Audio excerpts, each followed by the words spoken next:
DJ Sumit Satish रैमा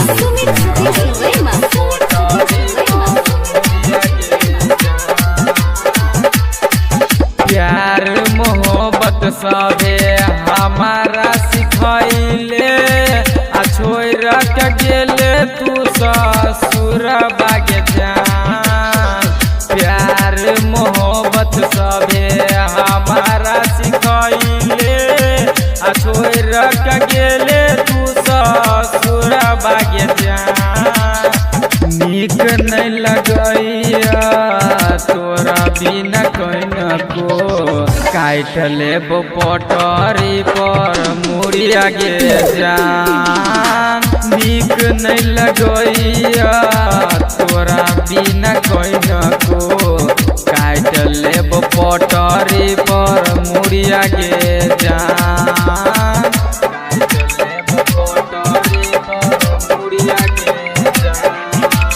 DJ Sumit Satish रैमा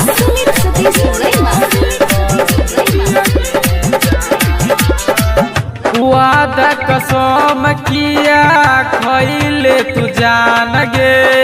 प्यार में हमारा तू पहले बदनाम गे। वादा कसम किया खैले तू जान गे। प्यार में हमारा तू पहले बदनाम गे। तोरा लगी हम कि न करियो किया तू हमारा भूल गेल गे जान।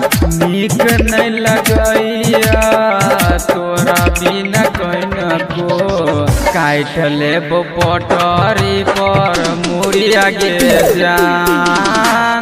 नीक नहीं लगैया तोरा बिना कहीं को काट लेब पटरी पर मुड़िया गे जान।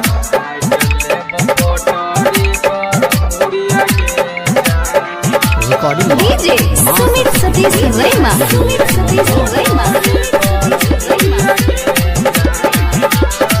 राइटर मनोज के दिल तोड़ गे।